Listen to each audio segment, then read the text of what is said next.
Assalamualaikum warahmatullahi wabarakatuh.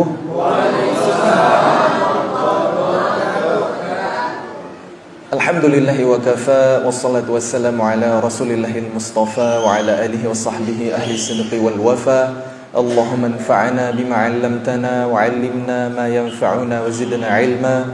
Rabbi shrah li sadri wa yassir li amri wahlul 'uqdatam min lisani yafqahu qawli. Qala Allah Ta'ala fil Qur'anil Karim wa huwa asdaqul qailin. A'udzu billahi minasy syaithanir rajim. Bismillahirrahmanirrahim. Abasa wa tawalla an ja'ahul a'ma wa ma yudrika la'allahu yazzakka aw yadhakkaru fatanfa'ahu adh-dhikra amma man istaghna فأنت له تصدى وما عليك ألا يزكى وأما من جاءك يسعى وهو يخشى فأنت عنه تلهى صدق الله العظيم. Mari kita bersyukur kepada Allah. Alhamdulillahilladzi bi ni'matihi tatimmus shalihat. Segala puji bagi Allah, dengan nikmatnya, dengan karunia-Nya kita bisa menyempurnakan amal soleh kita. Hari ini Allah kumpulkan kita di tempat yang penuh dengan keberkahan. Kita berada di tengah-tengah saudara-saudara kita yang disayang sama Allah Subhanahu wa taala. Yang tadi saya membacakan satu surah, beberapa ayat dari Al-Quranul Karim, yaitu surah Abasa, yang asbabun nuzulnya, sebab turunnya dulu karena seorang sahabat yang Allah juga sayang kepadanya, kondisinya buta, tunanetra. Sebagian kisahnya sudah disampaikan oleh Ustadz kita tadi, Ustadz Muhammad Aidil Nur, ya, Muhammad Aidil Nur, atau disingkat dengan Ustadz Ma'in, ya. Masya Allah, meskipun nama beliau Ustadz Ma'in, tapi ilmunya serius. Masya Allah, ya, bukan main gitu. Masya Allah. Jadi surah dalam Al-Quran yang saya lantunkan tadi itu asbabun nuzulnya karena seorang buta. Ketika Rasulullah SAW sedang sibuk berdakwah dengan pembesar-pembesar Quraisy, dengan orang-orang penting. Biasanya fitrah manusia itu kalau ada orang hebat, pejabat, public figure, influencer, itu lebih dihormati. Nah, Rasulullah SAW lagi sibuk dakwahin orang-orang hebat lah dulu di Mekah, di Quraisy. Logis banget sebenarnya. Karena kalau orang berpengaruh ini masuk Islam, mau beriman, ikut ajaran Rasulullah SAW, yang lain-lain lebih mudah diajak. Karena yang berperan aja, yang berpengaruh aja udah mau ikut. Kan gitu logika sederhananya. Tapi ternyata ketika datang seorang sahabat yang sudah masuk Islam namun kondisinya buta, yaitu Abdullah bin Ummi Maktum. Jadi wajar banget kalau Rasulullah yang lagi sibuk dakwahin orang besar ini gak menoleh, wajahnya masam. Logis banget kan menurut pikiran kita. Tapi ternyata Allah ingin memuliakan hambanya ini, Allah ingin memuliakan sahabat yang satu ini. Allah tegur Rasulullah SAW. Itu enggak dosa sebenarnya, tapi Allah langsung menurunkan Quran surah Abasa, Abasa wa tawalla. Engkau Muhammad berwajah masam, lagi berpaling. An ja'ahul a'ma, ketika datang seorang buta kepadamu. Wa ma yudrika la'allahu yazzakka, padahal dia datang kepadamu, dia ingin menyucikan dirinya dari dosa. Sedangkan orang-orang Quraisy tadi, kalau mereka nggak beriman pun nggak ada dosa bagimu wahai Muhammad, dan seterusnya dan seterusnya. Jadi inilah kemuliaan, bahwa ternyata sahabat yang buta sekalipun bisa menjadi asbabun nuzul turunnya Al-Quran. Ini kan sebuah kemuliaan, karena ada banyak tema tentang buta dalam Al-Quran. Namun kebutaan sejati itu ternyata bukan ketika kita nggak bisa melihat dengan mata. Justru buta yang sebenarnya itu ketika kita nggak mampu melihat dengan hati. Betapa Masya Allah tabarakallah hari ini mungkin di dunia jamaah sebagian besar mustami' di sini, hadirin hadirat di sini mungkin tidak bisa melihat. Tapi kan ini dunia. Dunia kan cuma sekejap saja, betul nggak? Dunia itu kata Nabi SAW, a'maru ummati ma baina sittin wa sab'in. Umur umatku itu hanya kisaran 60 sampai 70 tahun. Sedikit yang melebihi itu. Enggak jarang Allah cabut, Allah panggil sebelum itu, karena maut itu bukan nomor urut melainkan nomor cabut. Nah, ternyata dunia ini cuma sebentar, tapi akhirat, kenikmatan surga itu khalidina fiha abada, kekal selama-lamanya. Enggak ada ujungnya, enggak ada akhirnya, enggak ada habisnya. Jadi Masya Allah tabarakallah. Jadi Ustadz kita dari Ustadz Ma'in, Ustadz Muhammad Aidil Nur hafizahullah ta'ala sudah lengkap sekali menyampaikan mau'izah hasanah, tadzkirah, penyemangat, motivasi untuk kita semua. Bukan hanya untuk sahabat-sahabat pertuni di sini, tapi justru bagi kami nih, sebagian yang hadir di sini, Allah karuniakan fisik yang boleh jadi lengkap, bisa melihat gitu.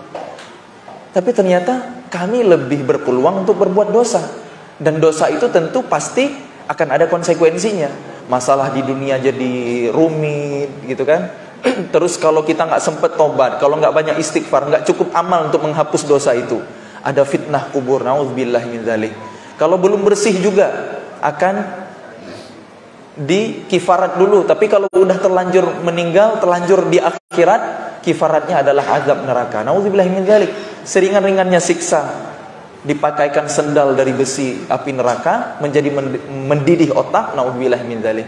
Jadi ini kami yang normal ini, yang mampu melihat ini, nggak aman dari fitnah, nggak aman dari ujian Allah. Keluar ke jalan dikit udah ada baliho perempuan nggak nutup aurat, udah dosa kami, udah gugur pahala puasa kami. Tapi sahabat-sahabat pertuni di sini, Masya Allah, saking sayangnya Allah, Allah pengen menjaga sahabat-sahabat di sini supaya nggak berbuat dosa dengan mata. Jadi bersyukur, makanya kita harus banyak-banyak bersyukur kepada Allah apapun keadaan kita. Karena orang beriman itu akan selalu mengucapkan alhamdulillah ketika diuji dengan kesenangan atau diuji dengan kesempitan. Kalau Allah kasih nikmat, hamba Allah yang beriman itu berucap alhamdulillahilladzi bi ni'matihi tatimmus shalihat. Segala puji bagi Allah, dengan nikmatnya kami mampu menyempurnakan amal soleh. Kalau lagi diuji dengan kemalangan, kekurangan, kecelakaan, musibah dan lain sebagainya, alhamdulillahi ala kulli hal wa fi kulli hal. Tetap memuji Allah, karena di balik itu pasti ada kebaikan, pasti ada kemaslahatan yang mungkin kita nggak faham. Wa asa an takrahu syai'an wa huwa khairul lakum. Boleh jadi kamu membenci sesuatu padahal itu baik bagimu. Wa asa an tuhibbu syai'an wa huwa syarrul lakum. Boleh jadi kamu menyukai sesuatu padahal itu buruk bagimu. Alhamdulillah, alhamdulillah. Maka yang paling pantas kita puji adalah Allah Subhanahu wa taala apapun keadaan kita hari ini. Kemudian mari kita memperbanyak salawat kepada panutan kita, teladan kita, baginda Nabi Muhammad sallallahu alaihi wasallam. Mudah-mudahan dengan kita bersalawat, dengan kita mempelajari sejarah hidup Nabi, dengan kita berusaha mengamalkan sunnah-sunnah Nabi, kelak di akhirat Allah akan memilih kita di antara umat Nabi yang mendapatkan syafaat. Amin ya rabbal alamin. Yang saya hormati dan saya muliakan pembina YASTI Ustaz Chandra Simamora hafizahullah taala. Yang saya hormati dan saya muliakan Ketua YASTI Ustaz Ashkur ya, Ustaz Ashkur. Kalau syukur ya berterima kasih gitu kan. Kalau ashkur itu yang paling berterima kasih. Jadi Masya Allah, jadi maknanya jauh lebih dahsyat ya. Jadi benar ketika dikoreksi saya salah nyebut nama, karena nanti mendistorsi makna Ustaz ya. Ustaz Ashkur ya. Yang saya hormati dan saya muliakan Ketua DPD Pertuni Sumut, Bapak Syaiful. Nah, ini benar ya. Ada Syaiful. Kemudian yang saya hormati dan saya muliakan juga Sekretaris Pertuni DPD Sumut, Pak John Tanjung. Masya Allah, saya ini akrab sama beliau. Karena ternyata sentuhan tangan beliau itu sangat nikmat dan nyaman ya. Kalau udah capek aktivitas, Masya Allah, seolah ada keberkahan lewat tangan beliau gitu kan. Karena beliau ini dijaga sama Allah ya, tidak melihat perkara yang syubhat, yang Allah larang gitu. Sehingga kayak sentuhan sedikit, walaupun sakit teriak-teriak juga sih awalnya, tapi setelah itu jadi fresh badan. Masya Allah, jazakumullah khairan katsira. Dan saya dapat kabar Pak John ini lagi kurang sehat, tapi bela-belain hadir ke sini. Masya Allah, tabarakallah. Semoga Allah berikan kesembuhan, syafakallah syifaan ajilan. Dan setiap langkah di sini berpahala, dan tentunya untuk kita semua yang hadir di sini ya.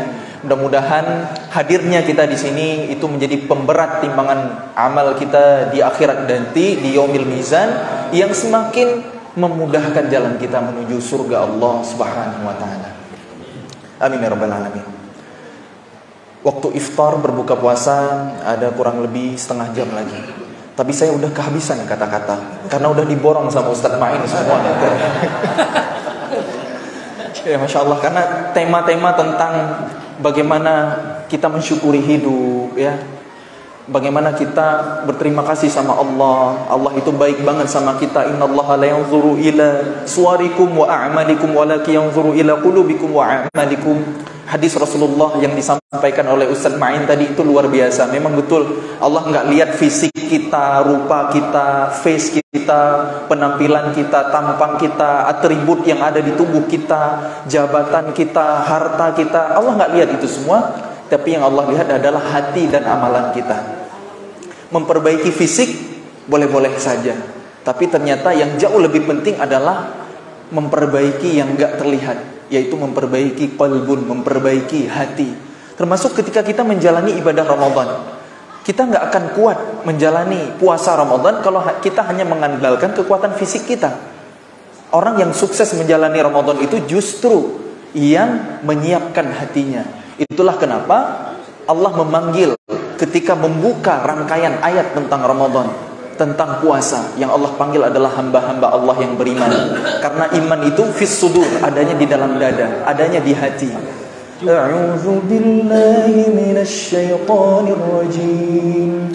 Ya ayyuhalladzina amanu kutiba 'alaikumus shiyam كتب عليكم الصيام كما كتب على الذين من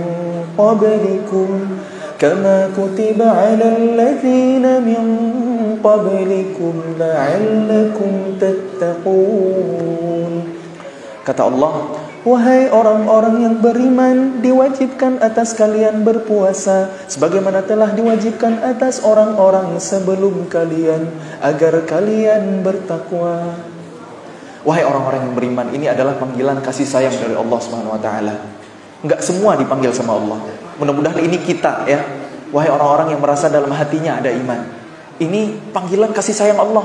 Sebab panggilan itu ada banyak dalam Al-Qur'an. Kadang Allah memanggil dengan panggilan yang sangat umum, ya ayuhan nas, ya ma'asyaral jinni wal ins, atau sangat khusus, sangat spesifik, langsung nama, ya Zakaria, ya Yahya khudhil kitaba biquwwah, ya Maryam qunuti li rabbiki wasjudi warka'i ma'ar raki'in. Sangat spesifik. Atau kadang Allah memanggil dengan panggilan yang hina, ya ayyuhalladzina kafaru. Dan Allah juga memanggil dengan panggilan kemuliaan, ini dia, ya ayyuhalladzina amanu. Allah kalau udah sayang sama hambanya pasti ingin memberikan yang terbaik. Nah, kemudian Allah wajibkan kita puasa. Kutiba alaikumusiyam. Berarti itu yang terbaik buat kita. Walaupun mungkin kita merasa kok puasa itu penuh tantangan, kok puasa itu penuh godaan, kok puasa itu penuh cobaan, lapar, haus, capek, segala macam. Tapi itulah kasih sayang Allah. Kayak orang tua sayang sama anak, dikasih semua yang terbaik, fasilitas. Tapi enggak semua keinginan anak juga dipenuhin. Nanti si anak jadi manja. Makanya Allah hadiahkan kita ibadah puasa. kutiba alaikumusiyam, telah diwajibkan atas kalian untuk berpuasa. Kan kata kutiba itu, ini di samping yang saya ini kan LC semua nih, ahli-ahli tafsir. Beliau-beliau ini lebih paham sebenarnya. Kata kutiba itu kan secara bahasa Arab artinya telah dituliskan. Betul Ustaz ya? Nah, itulah cara Allah untuk meringankan beban Ramadan. Allah nggak pengen puasa itu terasa memberatkan kita, makanya Allah sampaikan kutiba alaikumusiyam, telah dituliskan atas kalian berpuasa. Walaupun maknanya wajib, karena ada kaidah al-amru yadullu 'alal wujub, perintah itu menunjukkan kewajiban kecuali ada penjelasan lain. Tapi Allah sampaikan kutiba alaikumusiyam supaya kita nggak terbebani dengan ibadah puasa itu. Kama kutiba 'alal ladzina min qablikum, sebagaimana telah diwajibkan atas orang-orang sebelum kalian, telah dituliskan, telah disyariatkan untuk umat-umat sebelum kalian. Jadi ternyata beban perintah puasa itu bukan hanya untuk kita, orang yang sebelum kita pun semuanya dapat perintah untuk berpuasa. Jadi kalau udah dibebani rame-rame, biasanya kalau sengsara berjamaah itu nggak berasa, betul nggak? Nah, kita ini sahabat-sahabat tunanetra ketika berkumpul, ketika berjamaah biasa aja kan? Kita jadi bersama-sama itu kayak punya kekuatan, punya motivasi gitu. Biasa aja gitu. Nah, itulah cara Allah untuk menyiapkan hati kita, melembutkan hati kita, menghibur kita bahwa syariat puasa itu bukan beban, tapi justru itulah kasih sayang Allah Subhanahu wa taala. Karena ternyata kalau ditinjau dari semua sudut ilmu, puasa itu ya bikin sehat. Puasa baik untuk fisik kita, menormalkan metabolisme organ tubuh, menurunkan tensi darah, menetralkan kadar gula darah, kemudian meregenerasi sel-sel kulit. Orang yang rajin puasa itu awet muda, banyak manfaatnya untuk tubuh kita. Tapi ternyata hati kita lebih butuh kepada yang namanya puasa. Saat puasa Allah memaksa kita merasakan setetes penderitaan fakir miskin, yatim duafa yang serba kekurangan, sulit makan. Nah, kalau kita hari ini mungkin saat berpuasa, begitu azan berkumandang, Allahu Akbar, Allahu Akbar. Ini bukan azan beneran ya? Nanti jangan ada yang minum. Ini saya nyontohin azan gitu. Emang bentar lagi sih, ini udah jam-jam rawan memang. Bentar lagi kita berbuka. Nah, saat berbuka kita langsung bisa menyantap kurma atau makanan favorit yang udah kita bela-belain beli sejak sore gitu ya. Kita lagi pengen apa, kita bisa berbuka dengan itu. Tapi kalau saudara-saudara kita yang lain jauh yang gak seberuntung kita, banyak ya nasib para pengungsi di Palestina, di Suriah, mereka harus melawan musim dingin. Kalau di musim panas, terus jam berpuasanya lebih lama, bisa sampai 19 jam, 20 jam. La haula wala quwwata illa billah. Jadi memang kita ini banyak banget yang harus kita syukuri. Itulah cara Allah mendidik kita lewat ibadah puasa, supaya kita peduli, supaya kita mau berbagi, supaya kita ringan tangan, seperti yang sudah dibuktikan oleh keluarga besar Yasqi ini, Masya Allah tabarakallah ya, dengan program kedermawanannya, dengan program berbaginya, Masya Allah tabarakallah. Program Yasqi, mudah-mudahan Allah mudahkan ya, Allah barokahkan setiap langkahnya, karena memang itu amal-amal kebaikan yang luar biasa, Masya Allah tabarakallah. Jadi puasa itu melatih fisik kita sekaligus hati kita. Kalau tadi dimensinya hablum minan nas, sesama manusia. Kalau hablum minallah saat kita puasa, masa iya kita masih ngomongin orang? Masa iya kita masih nggak bisa meninggalkan maksiat? Allah nggak butuh kepada lapar dan haus kita kalau begitu. Maka ternyata puasa itu ibadah yang sangat istimewa. Kata Allah, as-siyamu li wa ana ajzi bih. Puasa itu untukku dan aku langsung yang memberikan balasan. Emangnya ibadah yang lain bukan untuk Allah? Semua ibadah juga untuk Allah. Tapi karena puasa itu sir, rahasia. Sholat kelihatan bagi yang bisa melihat, ngaji kedengeran, kalau sedekah bisa ketahuan. Tapi kalau puasa itu sangat rahasia. Makanya Allah siapkan pintu surga khusus, VVIP, namanya Babur Rayyan, untuk hamba-hamba as-shaimin yang berpuasa. Allah siapkan pintu surga khusus bagi hamba yang berpuasa. Tapi herannya ada orang-orang yang di siang hari bulan Ramadan nyari pintu rumah makan lewat jalur belakang. La haula wala quwwata illa billah. Padahal Allah siapkan pintu surga khusus, nyari pintu rumah makan lewat belakang pula gitu. La'allakum tattaqun, agar kalian bertakwa. Jadi inti dari ibadah puasa adalah ibadah termudah yang mengantarkan kita ke level tertinggi, yaitu al-muttaqin. Itulah ibadah Ramadan yang sedang kita jalani, yaitu ibadah yang butuh hati. Makanya Allah nggak lihat fisik kita, Allah nggak lihat rupa kita, Allah nggak lihat harta kita. Yang Allah lihat adalah hati dan amalan kita. Yang Allah lihat adalah niat kita. Mudah-mudahan Allah muliakan kita semua. Kemudian sahabat-sahabat semuanya, ayah bunda yang berbahagia, dan rekan-rekan semuanya yang disayang Allah Subhanahu wa taala. Tadi Ustadz Ma'in sudah menyinggung sedikit kisah dari sahabat Nabi, yaitu Abdullah bin Ummi Maktum radhiyallahu anhu. Memang Abdullah bin Ummi Maktum itu hamba yang sangat disayang oleh Allah Subhanahu wa taala. Dulu menurut riwayat, sahabat mulia Abdullah bin Ummi Maktum itu pernah minta izin sama Rasulullah. Ya Rasulullah, saya ini buta, lagi tua, boleh nggak saya nggak sholat berjamaah di masjid? Saya sholat di rumah aja sendiri. Rasulullah menjawab, boleh, engkau punya rukhsah, engkau punya keringanan untuk itu. Nah, setelah Rasulullah beranjak pergi, setelah Abdullah bin Ummi Maktum meninggalkan Rasulullah SAW, dipanggil lagi sama Nabi. Wahai Abdullah bin Ummi Maktum, kembalilah lagi. Apakah engkau masih mendengar azan? Apakah engkau masih mendengar panggilan sholat? Masih ya Rasul. Kalau gitu, laksanakanlah sholat di masjid. Ternyata ditarik lagi ucapannya sama Rasul. Abdullah bin Ummi Maktum yang keadaan buta, udah tua itu tetap disuruh ke masjid sama Nabi. Akhirnya Abdullah bin Ummi Maktum itu berusaha setiap sholat 5 waktu itu sholat berjamaah. Apapun hambatannya, walaupun jalannya harus meraba-raba, kadang harus melewati pokok-pokok atau pelepah-pelepah kurma, kadang tersandung batu, itu enggak menghalangi Abdullah bin Ummi Maktum untuk terus melakukan sholat berjamaah di masjid.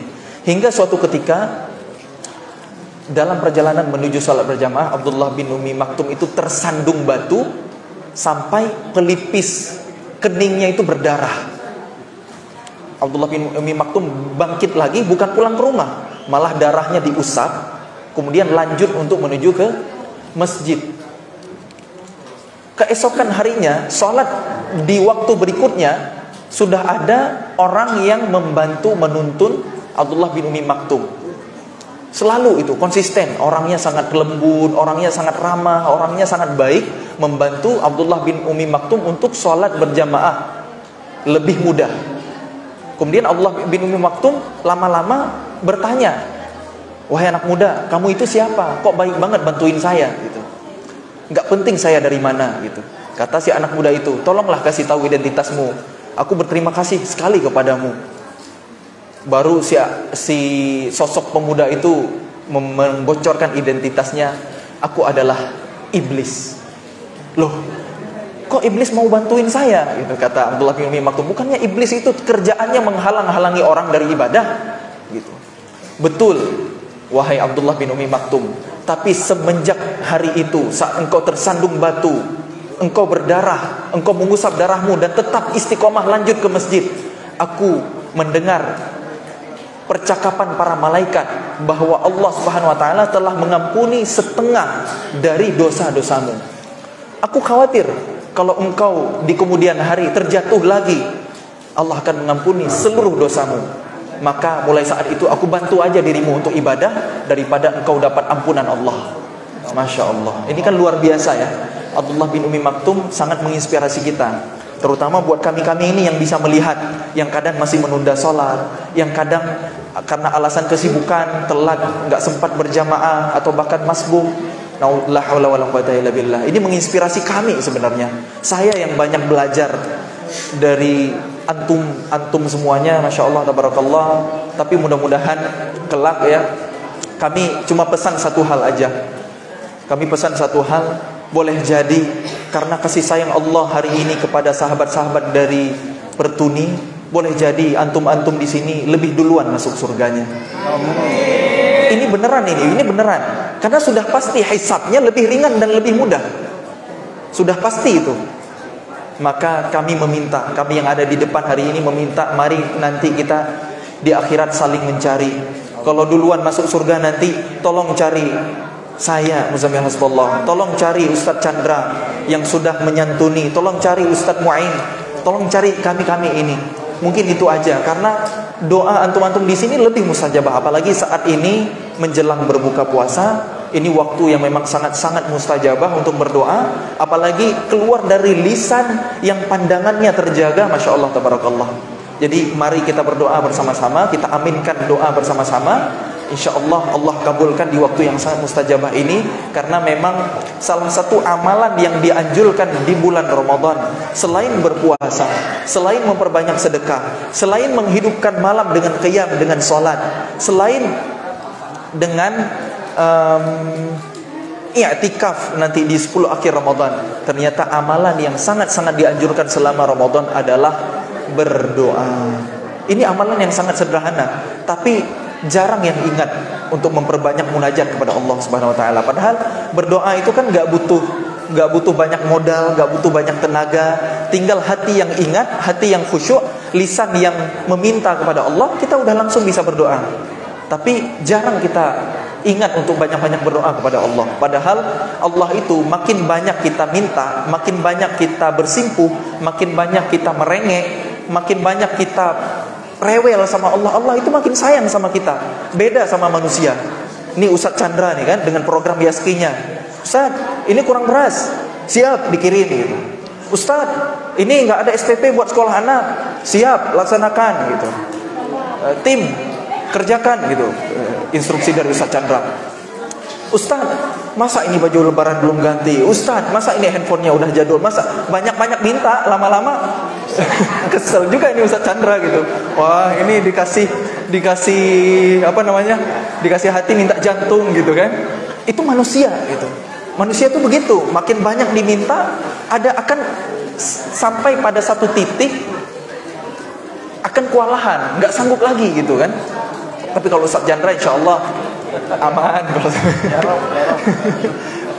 Tapi kalau Allah Subhanahu wa taala itu makin hambanya meminta, itu makin senang. Makin senang. Allah Subhanahu wa taala berfirman dalam Al-Qur'an.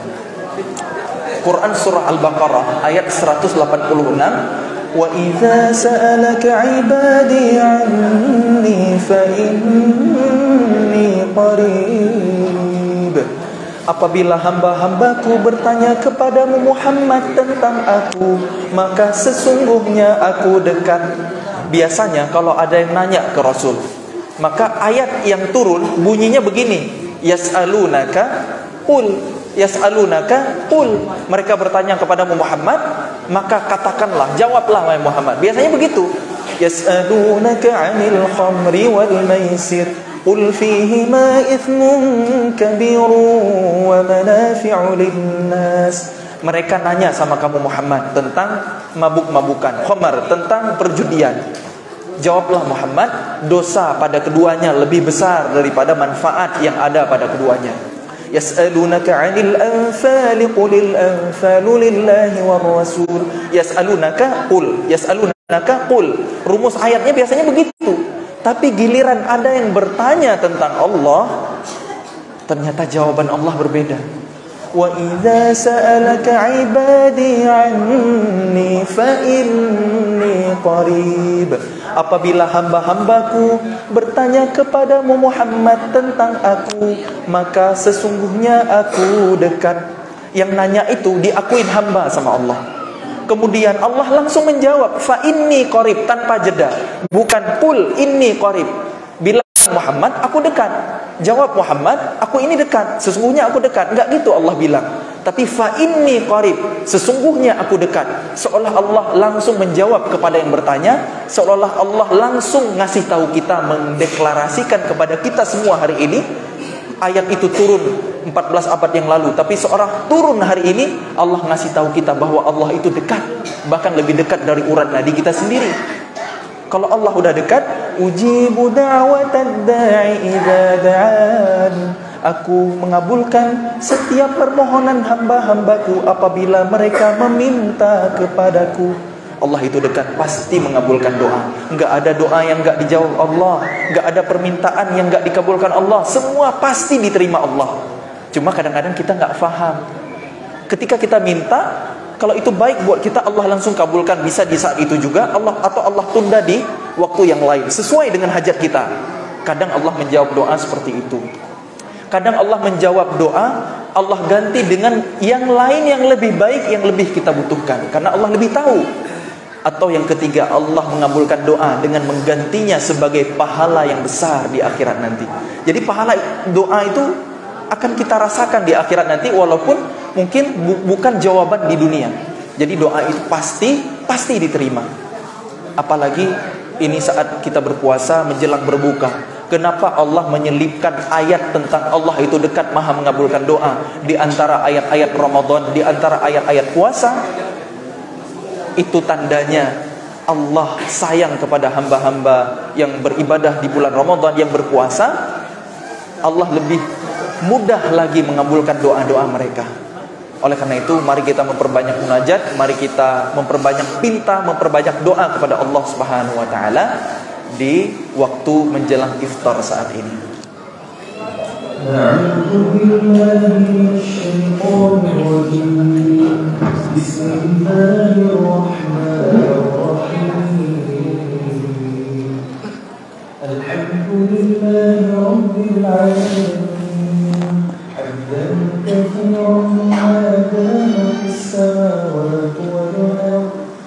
لك الحمد على نعمك التي لا تحصى ولا تعد.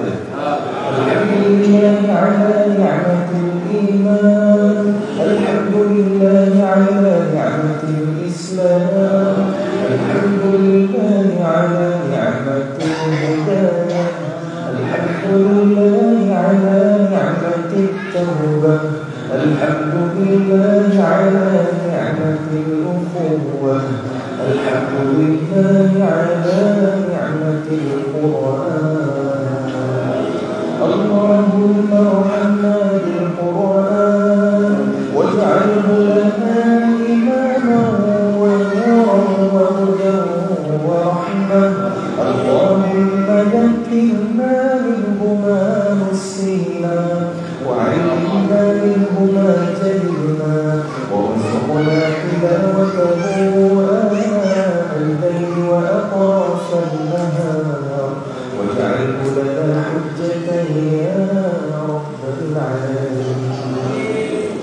اللهم يا مصرف القلوب صرف قلوبنا إلى طاعتك. اللهم يا مقلب القلوب ثبت قلوبنا على دينك. ربنا طهر قلوبنا من النفاق وأعمالنا من الرياء وألسنتنا من الكذب وأعيننا من الخيانة. اللهم إنا نسألك إيمانا كاملا ويقينا صادقا وقلبا خاشعا ولسانا ذاكرا ونسألك علما نافعا ورزقا طيبا حلالا مباركا وشفاء من كل داء ونسألك توبة قبل الموت ورحمة عند الموت ومغفرة بعد الموت. اللهم هون علينا في سكرات الموت والنجاة من النار والعفو عند الحساب. ربنا ظلمنا أنفسنا وإن لم تغفر لنا وترحمنا لنكونن من الخاسرين. اللهم اغفر لنا ذنوبنا وذنوب والدينا وارحمهم كما ربونا صغارا.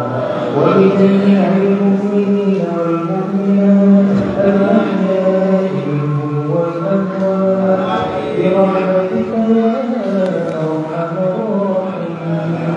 ربنا هب لنا من أزواجنا وذرياتنا قرة أعين واجعلنا للمتقين إماما.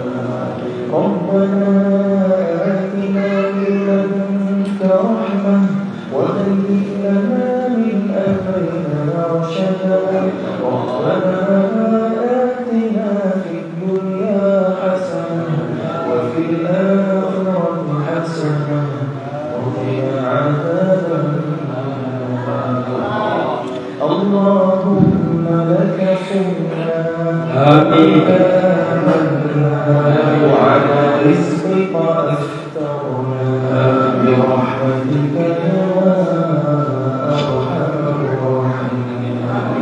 سبحان ربك رب العزة عما يصفون وسلام